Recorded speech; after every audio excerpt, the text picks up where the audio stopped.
cancer and Ozempic. Two topics today, but you know what? I'm gonna stick a little interlude in there of our first camping trip just because, you know, can't always be doom and gloom, right?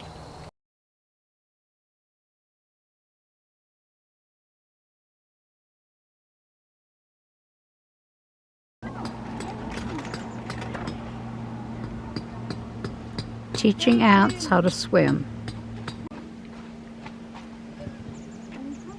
Do they swim good, you guys? Okay, didn't swim very well, so they put him in a boat. Okay. Hi, I'm Denise, and welcome this glorious summer day to Travels in My Chair. I'm going to take you along on a family camping trip, and I'll talk to you a bit about, you know, yet again, Ozempic, because God knows, lots of questions, and cancer. So join me, won't you? So first of all, I will explain the reason for the couple of day camping trip and how important it was in my life, and then I'll show you some pictures later on of how glorious it was. But the day before we left to go camping, I received a call from my oncologist telling me that the two tumors on my lungs and the lymph node under my left armpit were both growing, and although they weren't growing hugely in the size, they were growing fairly rapidly. It had been 3 months since my last CT scan, and since then they had grown. Well, that hit me like a ton of bricks, because I don't want to think I'm like a Pollyanna, but I do believe that I've been given a gift. I don't know. I believe that everything that's been thrown at me, I've been able to surpass it, whether it be the MS, the type 2 diabetes, the first bout with breast cancer, the second bout with cancer. I just seem to, my body, my brain, I just seem to be able to work it through and make the best of what I've got. You know, I can't walk, I'm in a wheelchair. Okay, then I could possibly just let my life stop, but I chose not to. And because I've chosen not to, it's almost as if God, whatever you believe in, says, okay, then yeah, we'll give you a fighting chance here. That's what it's all about, being all about for me. So getting the call from the oncologist the day before where I was going to get away was it was harsh, I have to tell you. It threw me into a depression. I thought, no wonder I've been so tired. No wonder I'm not being able to eat. But what's all this about anyway? So as you know, coming up at the end of this month, it'll be 2 years since I've been off Ozempic. Now, I've gone on in my previous videos about Ozempic and what I feel about it, and you know all that. I mean, you guys have commented, and so many of you are having your own struggles.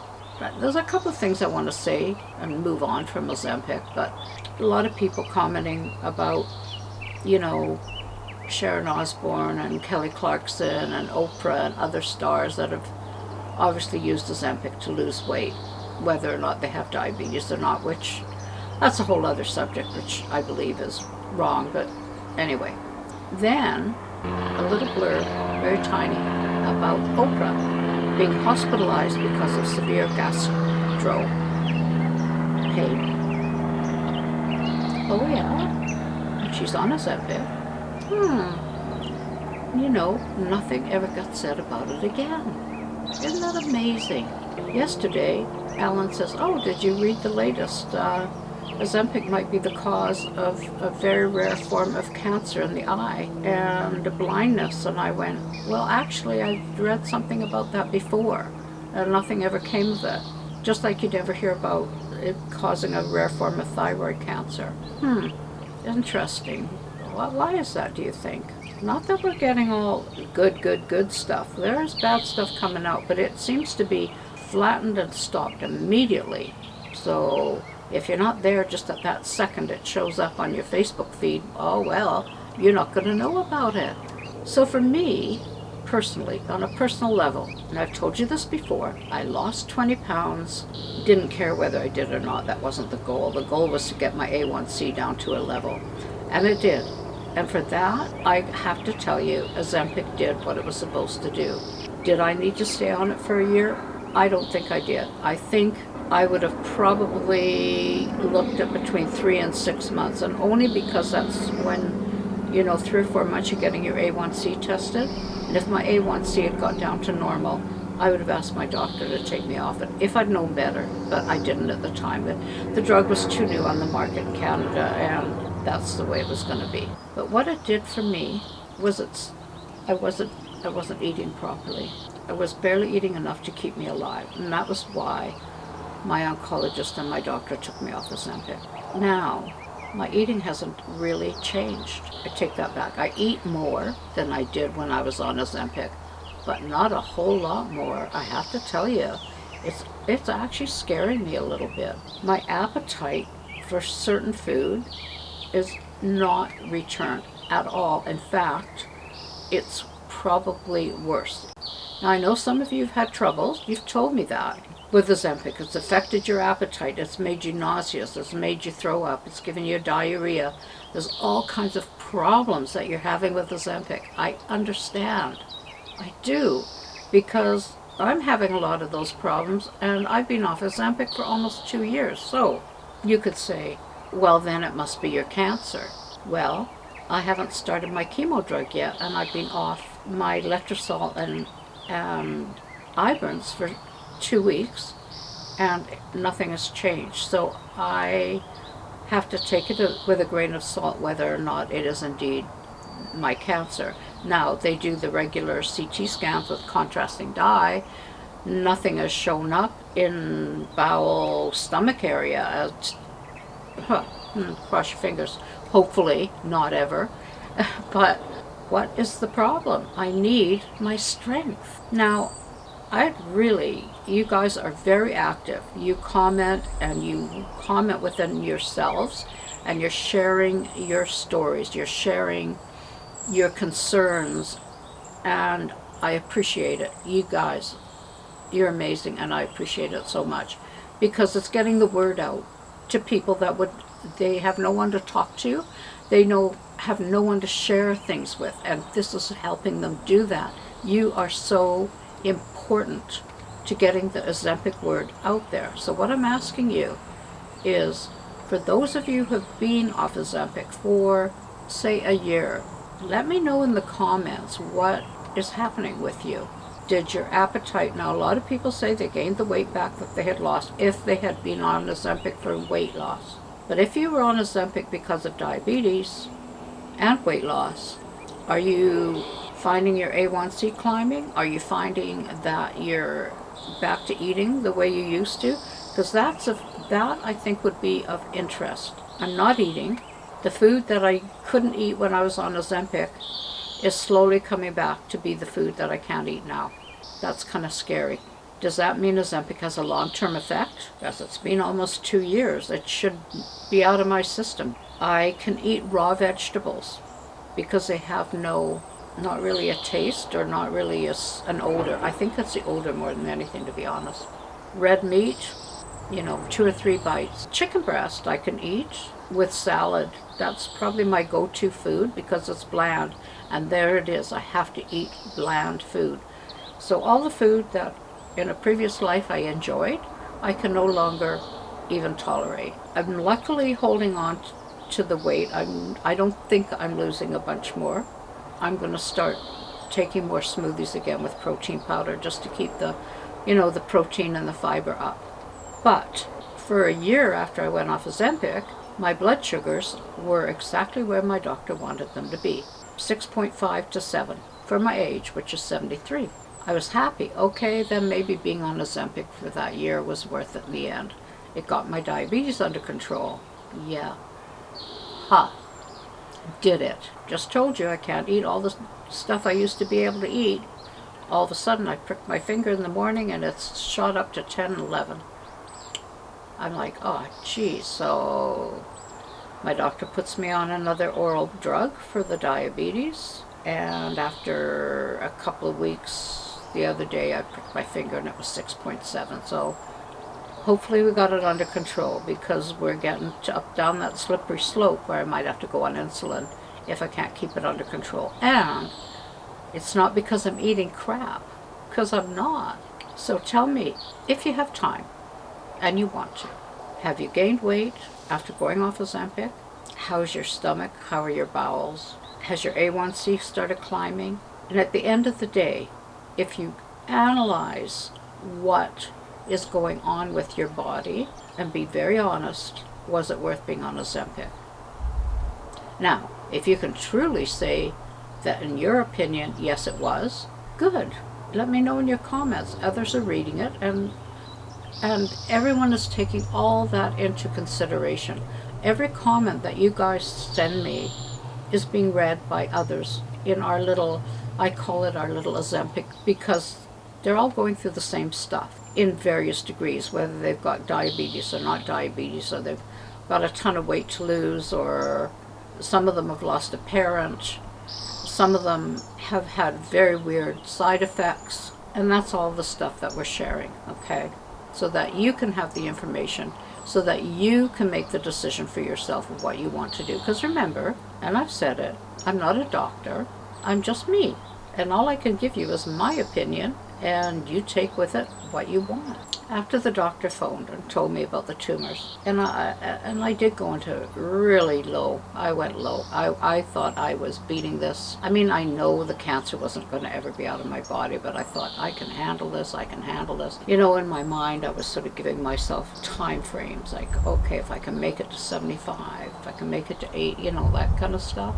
A couple of things I learned when we went to Vancouver Island. I learned that there'll be no more long trips for me. I need the comfort of familiarity. My own bed, where I know that I've got grab bars at the side that I can use to help myself turn over, and the height can be adjusted, and it's a hospital bed, so I can adjust the head part too. That's important to me, especially if I wake up at night and my blood sugars have gone low and I'm finding that I'm having difficulty, like I almost feel like I want to pass out. And that's happened about 3 times. It's scary, and it happened when we were on the island, and I tell you, it was don't want to have that. But surprisingly, our little motorhome, dubbed White Lightning by our grandson when he was like 4, is a comfort to me, because we carry everything in it that's important to us, and it's my safe place. And I have to tell you, the bed, because we're surrounded by windows on 3 sides, it feels like I'm in a tree house, and I feel really cocooned when I'm in the bed. The day after I got the phone call, we headed out to go camping to a new spot that we hadn't tried before, right on a lake, right on the Sunshine Coast. And when I say right on the lake, when Alan was back in the motorhome to get it positioned, it was about a foot from going in the water.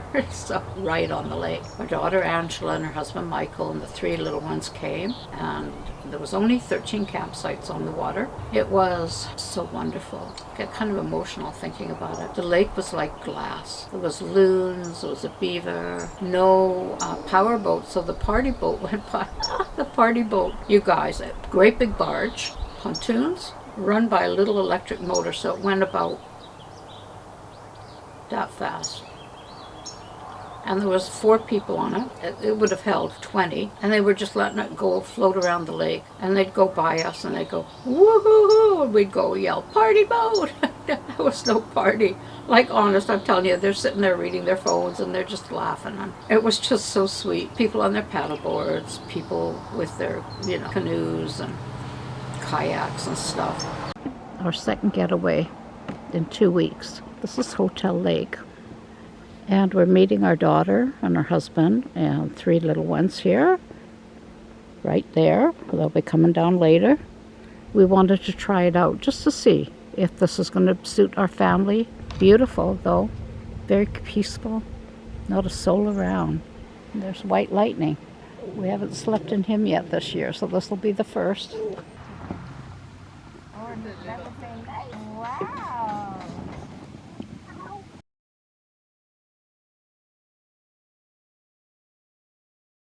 Because you're getting smaller. Oh no!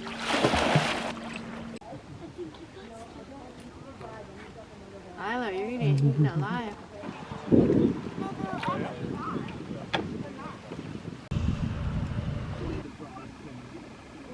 Full bars and things that are usually like 300 miles on the coast.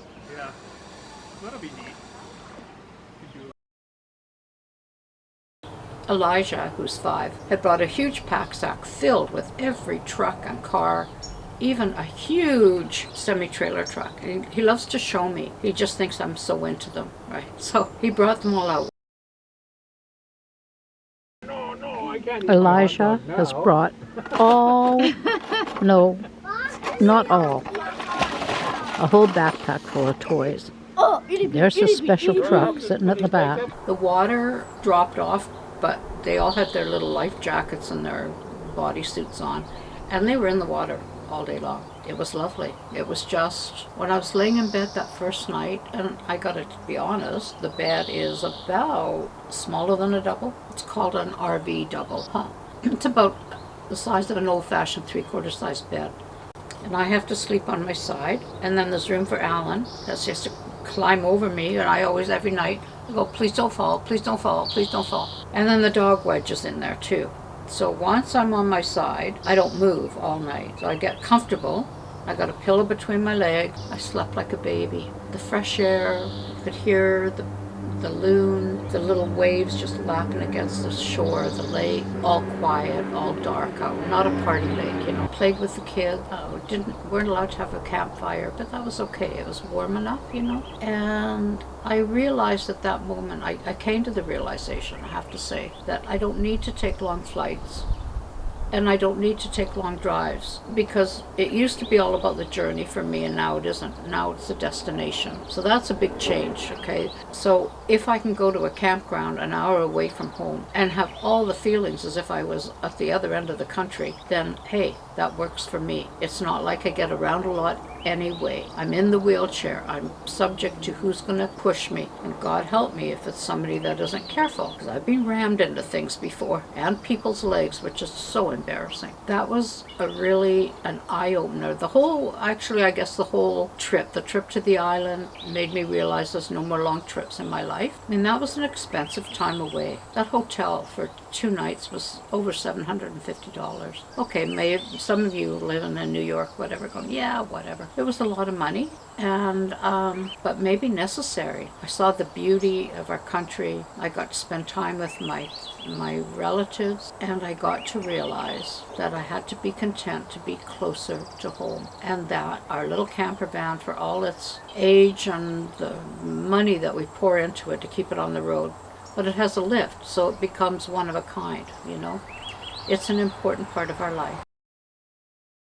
We keep it running, and our mechanic says we'll keep it running as long as it wants to hold together. Because inside it's in good shape. Mechanically it's in good shape. It's just, I think it's kind of got a lot of rusty things going on, you know? One of my subscribers said, you need to activate the thanks on the join button. What? I don't even know what any of that stuff is, but I checked it out, and yeah, there is a join button. So I put it at $1.99. So for $1.99 you can buy me a coffee or Roxy some treat. Is it going to change the world? Oh God, no, guys. God, no. You know, my channel is so small it's almost laughable. And then the thanks. I'm supposed to be doing extra content for this. Please don't sit and hold your breath waiting, because you know I have a hard enough time putting out a video every 2 weeks. It's so much. It takes me so much longer to do anything than it ever used to. It just really bugs me. But you know, life's kind of okay. Like on a day like this, when I can be outside and I can talk to you guys, I know that you're watching, I know that you're listening, and maybe that I can help change something in your life, then that's good. Then it makes it worthwhile, because, you know, I'm not in this for the money. Come on, $400 isn't going to change my life. It's just that I'm being acknowledged. Yeah,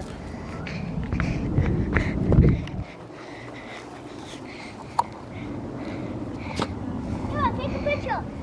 No, this is a video.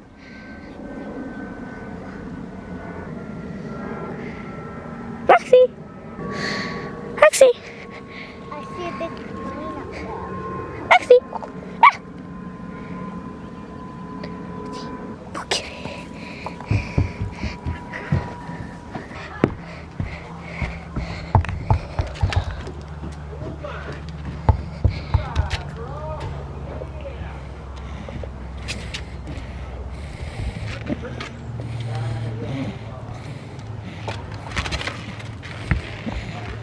Drop it!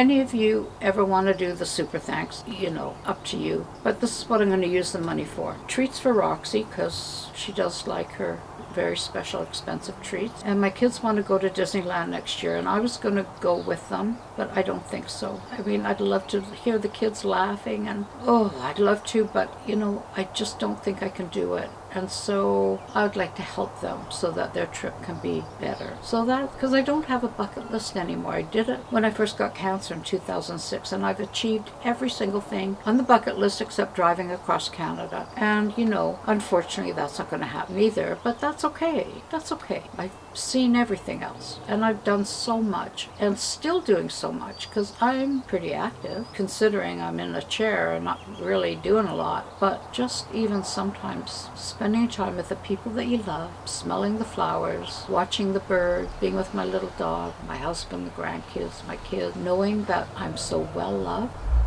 and knowing that you guys care about me just like I care about you guys. It's wonderful. So thank you. Thank you for joining me today. Appreciate it. And hey, if you want to join or say thanks, whatever, just like if you like. That's the most important thing anyway. You right? And just come back in a couple of weeks. I don't know what I'm going to talk about. I never do. Something always seems to pop up. Been 4 years almost I started this channel, and hey, I should be having millions of views. Ha ha ha ha. It's not ever going to happen. I liked that I have quality people watching me, not quantity. That's you guys. So we'll see you in a couple of weeks. I hope you enjoyed watching the little interlude of our lake trip, and then we leave again for Alberta for a couple of weeks, and got all that camping all booked. So gonna be busy. Hopefully you'll see me in a couple of weeks. Love you. Bye for now.